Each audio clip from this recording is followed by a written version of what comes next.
मसीह यीशु के ज़िंदा जलाली और बाबरकत नाम में आप सबों की सलामती हो। खुदावंद आप सबको बहुत बरकत दे। खुदावंद की शुक्रगुजारी करते हैं आज के दिन के लिए कि खुदावंद ने हमें आज का दिन बख्शा कि हम खुदावंद के नाम को जलाल दे सकें। और मैं खुदा की इंतहाई मशकूर हूँ कि खुदावंद जो हमारे ज़िंदगी में बहुत बड़े बड़े काम करता है और हमें ये मौके फ़राहम करता है कि हम हमेशा उसकी शुक्रगुजारी करते रहें। इस बात के लिए खुदावंद की नहायत दिल से मशकूर हूँ कि खुदावंद ने हमें ज़िंदों की ज़मीन पर ज़िंदा रखा है। और जैसे कि आप सबको पता है कि मैंने एक सीरीज़ का आगाज़ किया है जिसमें कि मैं यरूशलेम के जो पुराने यरूशलेम के 12 फाटक हैं उनका जो लिंक है वो नए यरूशलेम के जो 12 दरवाज़े हैं उनके साथ करते हुए और मसीही रूहानी ज़िंदगी में इन दरवाज़ों का या इन फाटकों का आखिर इंसान की ज़िंदगी के साथ मसीही रूहानी ज़िंदगी के साथ क्या किरदार है, इन बातों को लिंक करते हुए मैंने पहले गेट के मुतालिक जो है वो आपके साथ वीडियो शेयर की थी। अब हम दूसरे गेट के मुतालिक इसके बारे में सीखेंगे। और मेरी आप सबसे रिक्वेस्ट है कि जितने व्यूअर्स हैं काइंडली इन वीडियोस को मज़ीद आगे शेयर किया करें, लाइक किया करें, सब्सक्राइब किया करें और अपने फ्रेंड्स के साथ, फैमिली के साथ मज़ीद इसे शेयर किया करें ताकि खुदावंद आप सबको इसको सुनने के वसीला से बहुत बरकत दे। सो आइए, जिनके पास कलाम हक है मेरे साथ निकालिए मुक़द्दस मत्ती की अंजील उसका 4 बाब चैप्टर 4 और उसकी 18वीं आयत से लेकर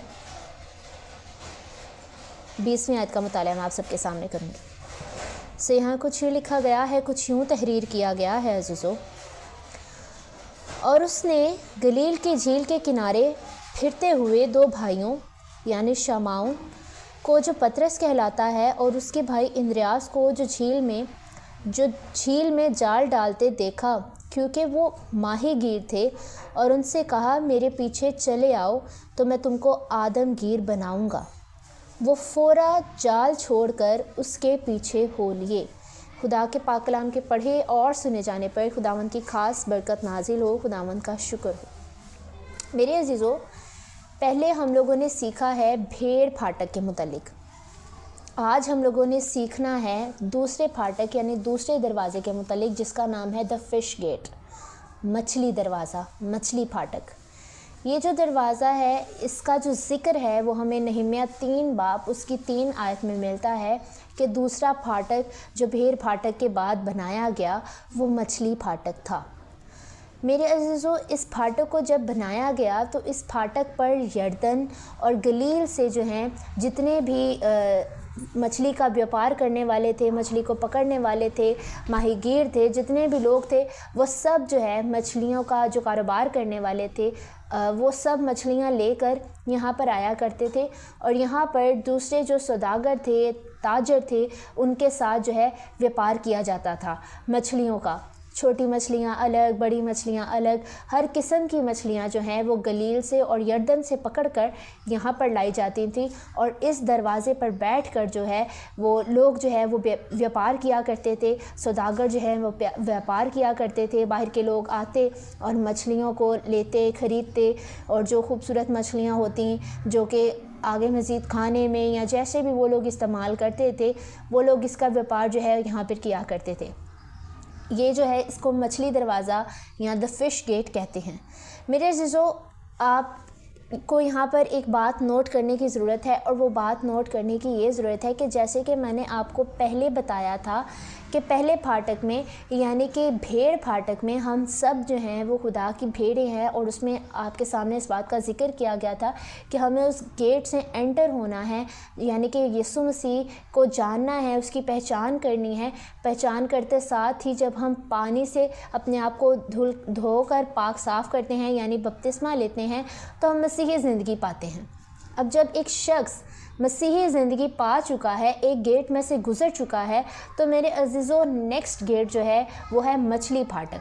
जब हम अपनी रूहानी ज़िंदगी का मुकम्मल आगाज़ कर लेते हैं तब ही बुनियादी तौर पर मछलियां पकड़ने का काम हम शुरू करते हैं। जैसा कि यीशु मसीह ने जाल डालते हुए शमौन पतरस और उसके भाई इंद्रियास को देखा और उनसे कहा कि मेरे पीछे हो लो तो मैं तुम्हें आदमगीर बनाऊंगा। जब हम अपने आप की रूहानी ज़िंदगी को चेंज करते हैं मेरे अज़ीज़ों, हमें पता चलता है कि हम जो रूहानी ज़िंदगी पहले गुजारे थे वो बेसिकली रूहानी ज़िंदगी नहीं थी। अब जब हमने मसीह को जान लिया है, हमने पानी का बपतिस्मा ले लिया है, अपने आप को पाक कर लिया है, पुरानी ज़िंदगी को तर्क कर दिया है, नई ज़िंदगी में दाखिल हो गए हैं, तो सबसे पहला काम जब हम अपनी ज़िंदगी अपने खुदा को दे देते हैं, पुरानी बातों को तर्क कर देते हैं, हम रूह में मजबूत हो जाते हैं, तो फिर हमारा मछलियाँ पकड़ने का काम शुरू होता है। सारे लोग इस काम तक नहीं पहुंच पाते मेरे अज़ीज़ों। बहुत सी टेंशनें, बहुत सी परेशानियां, बहुत सी फ़िक्रें, बहुत सी उलझनें उनको इन चीज़ों से दूर कर देती हैं, यानी कि मछलियां पकड़ने के काम से दूर कर देती हैं, और वो लोग पीछे पीछे पीछे पीछे पीछे पीछे होते जाते हैं। जैसे यरदन और गलील पर हर किस्म की मछली लाई जाती थी और उनका व्यापार किया जाता था, इसी तरह से जब हम एक गेट से यानी भेड़ फाटक से एंटर होकर फिर हमारे पास वही काम आता है कि हम तरह तरह की मछलियों में अपनी ज़िंदगी गुजारते हैं, तब हमें पता चलता है कि हम लोगों ने, जब हम में रूहानियत है तो हम लोगों ने दूसरे जो लोग हैं जिनको हमने मसीह के पास लाना है, हमने उनको कैसे पकड़कर मसीह के पास लाना है। जैसे मैंने ज़िक्र किया कि वहाँ पर बहुत सी किस्म की मछलियाँ, छोटी बड़ी बहुत सारी, तो मेरे अज़ीज़ों ऐसे ही जब हम रूहानी ज़िंदगी में कदम रख लेते हैं तो हमारे पास भी बहुत सी रूहें होती हैं जिनमें बहुत अच्छी, बहुत मज़बूत या फिर बहुत कमज़ोर होती हैं। ये हम पर डिपेंड करता है एक मसीही होने के नाते कि हम उन मछलियों का व्यापार कैसे करती हैं। आया हम बेहतर आदमगीर साबित होते हैं या फिर नहीं होते। ऐसा होता है कि वो उस दरवाज़ा से गुज़रने के बाद जो नेक्स्ट गेट है वो हमारे लिए ये है मछली दरवाज़ा। और मछली दरवाज़ा द फ़िश गेट जो है बेसिकली मछलियों का व्यापार करने का गेट है, यानी कि ऐसा गेट है जिसमें कि मछलियाँ पकड़ने का काम शुरू किया जाता है। मेरे अज़ीज़ों, एक बात हमेशा याद रखिए, आदमगिरी का जो काम है ये आसान काम नहीं। जैसा मैंने आपको बताया कि पहले गेट से एंटर होकर बहुत से लोग दूसरे गेट तक नहीं पहुँच पाते। हम अपनी रूहानी ज़िंदगी खुदा को देते हैं लेकिन रूहानी तौर पर खुदा के साथ चल नहीं पाते। जब आप रूहानी तौर पर खुदा के साथ चलेंगे तभी खुदा आपको ये मौके फराहम करेगा कि आप दूसरे लोगों की नजात का सबब भी ठहरें, क्या कि आप दूसरे गेट में से भी गुजरें, ताकि आप पूरे उन गेट्स में से गुजर कर अपनी रूहानी ज़िंदगी को मजबूत बनाएं। लेकिन हम सिर्फ पहले गेट में खड़े गुजर कर पहले गेट तक ही महदूद रह जाते हैं। बहुत कम लोग हैं जो वहाँ से गुजरते हैं। मेरे अज़ीज़ों, माहीगीर का जो काम है, मैं आपके सामने एक बात रखती हूँ कि माहीगीरी का जो काम है वो बहुत ज़्यादा आसान नहीं है, वो बहुत ज़्यादा मुश्किल है। आप सब ने देखा होगा कि जो माहीगीर होते हैं यानी द फिशरमैन जो होते हैं, वो सारी रात जो है वो जाल डाल कर दरिया में, समंदर में, जहाँ कहीं भी कोई माहीगीरी करता है वो बैठे रहते हैं, तकदाद में रहते हैं कि कब कोई मछली फंसे, और उनको एक्सपीरियंस हो जाता है इस चीज़ का, और वो बड़े ज़्यादा जुनूनी होते हैं अपने काम के लिए, और वो अपने काम के पीछे जो है वो बहुत ज़्यादा अपने आप को उन्होंने उस तगोदोद में लगाया होता है कि कब उस काम के वसीला से जो है उनको कामयाबी हासिल हो। अब जो लोग खिदमत करते हैं, यानी एक मसीही रूहानी ज़िंदगी में जो लोग खिदमत करते हैं, वो एक जो है वो आदमगीर की, यानी कि आदमियों को जो है वो खुदावंद के पास लाने का काम कर रहे हैं, रूहों को जो है वो बचाने का काम कर रहे हैं। तो ऐसा होता है कि जब वो लोग भी, यानी जो इस चीज़ में हैं, जो इस चीज़ की खिदमत कर रहे हैं मेरे अज़ीज़ों, वो लोग भी इसी तगदाद में रहते हैं कि कब कोई रूह जो है वो बच जाए, महफूज हो जाए और खुदावंद के पास आने में कामयाब हो जाए। आप सब ने ये पढ़ा है, सुना है कि जब एक रूह तौबा करती है तो आसमान पर लाखों लाख फरिश्ते जो है खुशी मनाते हैं, खुश होते हैं उसके तौबा करने से, खुदावंद के पास आने से।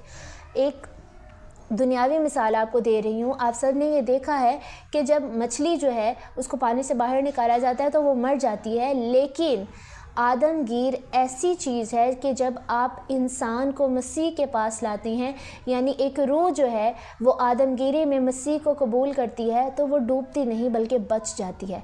जब आप आदमी को पकड़ कर या रूहों को पकड़ कर खुदावंद के पास लाते हैं तो वो डूबती नहीं बल्कि बच जाती हैं और उनकी ज़िंदगी जो है मज़ीद बहाली की तरफ चली जाती है।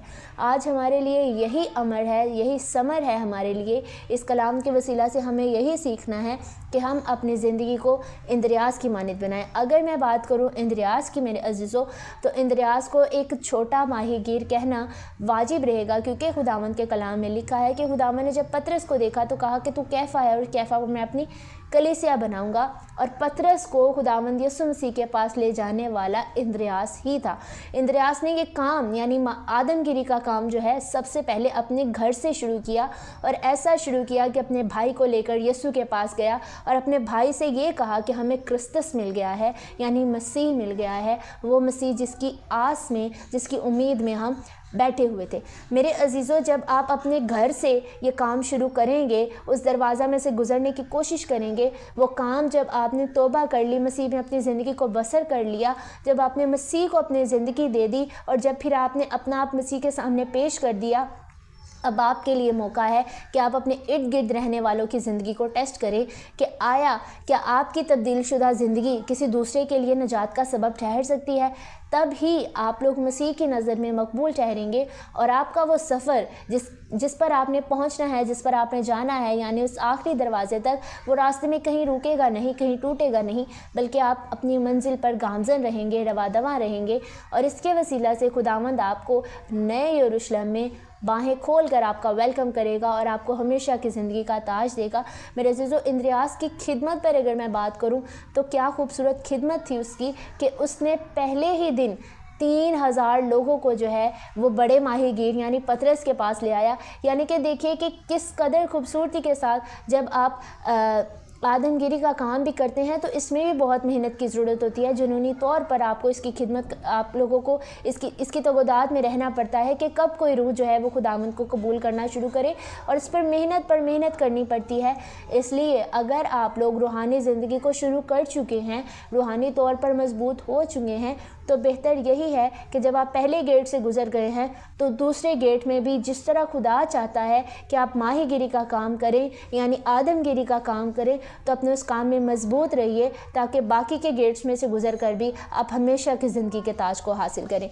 खुदावंद आज के कलाम के वसीला से आप सबको बहुत बरकत दे। आमीन।